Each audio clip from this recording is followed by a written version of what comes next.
After a brief pause, we're all set to race under the dazzling floodlights of the Lusail International Circuit in Qatar. Red Bull and Max Verstappen, especially after their impressive performance at Suzuka, stand as the clear favourites to seize victory. However, the Qatar Grand Prix is a sprint weekend, and there's always the potential for the pecking order to shuffle once more, potentially preventing Red Bull from dominating the race weekend again. Furthermore, in a bid to capitalise on this opportunity, several teams are bringing upgrades to the table.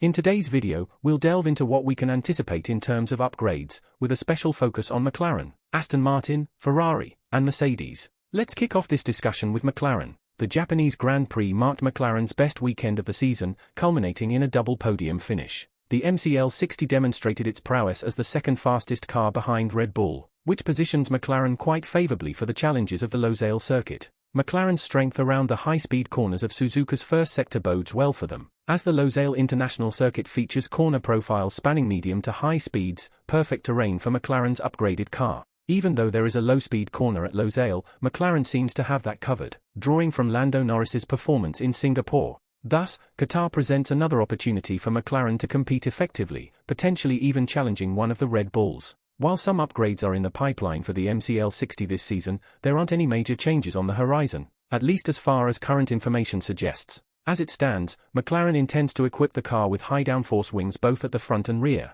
tailored to enhance performance on medium and high-speed corners. There are also whispers of track-specific upgrades, particularly concerning the brake ducts and rear diffuser. The latter holds significant importance for McLaren, as it can aid in managing tyre degradation, an issue the team has been diligently addressing throughout the season. Reflecting on 2021, tyre degradation proved problematic in Qatar, with numerous punctures, particularly for drivers like Bottas, as the unforgiving curbs of the Qatar racetrack could wreak havoc on tyre integrity if the car's balance and downforce levels aren't spot on. Since the start of the season, McLaren has made commendable strides in improving tyre degradation. Nevertheless, the question remains whether McLaren can maintain strong tyre performance while consistently delivering fast lap times during race stints. Turning our attention to Aston Martin, the AMR23 has been experiencing a recent downturn in performance, allowing Ferrari to overtake them in the constructors' standings while McLaren is gaining ground quickly. Since the upgrades in Canada, the Aston Martin car has struggled for consistency and grappled with significant tyre degradation,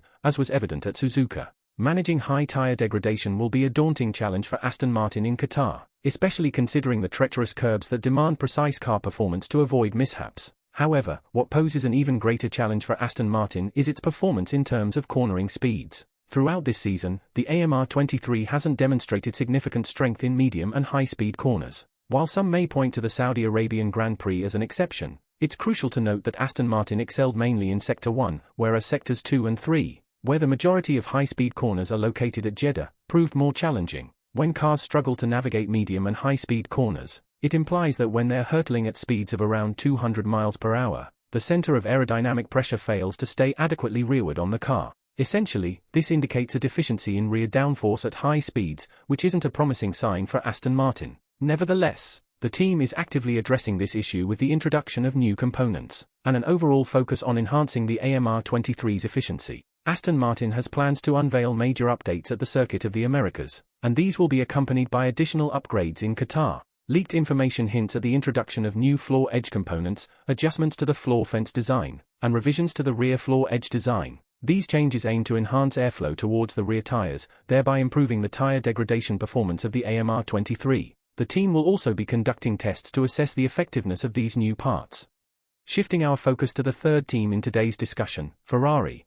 The Italian racing outfit experienced a notably successful outing in Japan. They outperformed their rivals, Mercedes, narrowing the gap in the Constructors' Championship to just 20 points. While medium downforce circuits posed challenges for the SF23 at the start of the 2023 season, the team has managed to make improvements in this area through the introduction of upgrades. The new floor introduced in Japan seems to be delivering the desired results, with a noticeable uptick in race day performance. Compared to Mercedes, the Qatar Grand Prix should be a promising event for the team. Ferrari showcased exceptional performance at Singapore, which, being a high downforce circuit, bodes well for their prospects in Qatar. However, Ferrari faces the challenge of managing high tyre degradation, and their approach to this issue will be closely watched. As of now, the Scuderia hasn't announced any specific upgrades for this race, suggesting that they have likely completed most of their planned upgrades for the season. Instead, their focus will shift towards introducing new components in the upcoming race in the United States. Furthermore, Ferrari has provided significant updates regarding their 2024 prospects, which augur well for their future.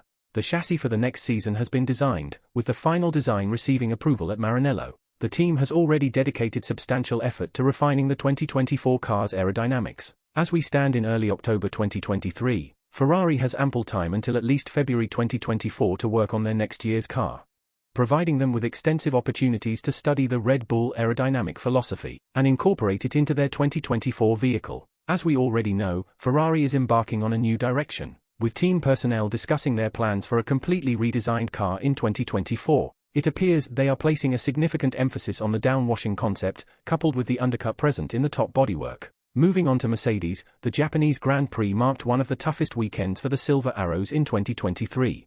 The W14 found itself trailing by 0.6 of a second in the first sector, primarily filled with high-speed corners. Even though Lewis Hamilton expressed satisfaction with the car during qualifying, this performance gap underscores the poor aerodynamic efficiency of the W14, particularly in how the car's floor performs at high speeds. The team acknowledged the challenges they faced at Suzuka, a circuit featuring all three corner profiles, in terms of nailing the car's balance. Fortunately, this should be less of a concern in Qatar, where high-speed corners dominate. In addition to their focus on the Circuit of the Americas, Mercedes has listed new components for the Qatar Grand Prix. These upgrades will primarily target improving airflow beneath the car, involving changes to the floor edges and floor fences. Similar to McLaren's approach, it's worth noting that most teams, including Mercedes, are now heavily focused on their 2024 cars. Recent news mentioned Lewis Hamilton's visit to the Broccoli factory to monitor progress on the W15, with an emphasis on addressing one of the W14's main issues, the car's rear end, which affects driver confidence and limits the car's performance.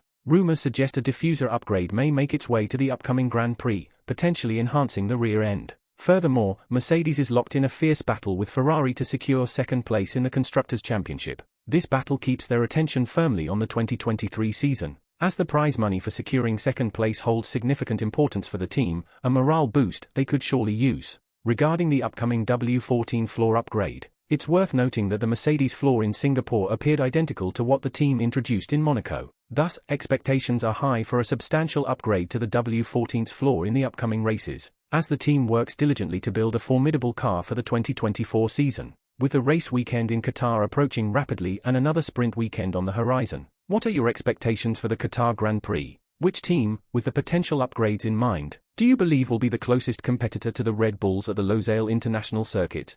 I'm eager to hear your thoughts and perspectives. Please share them in the comments section below.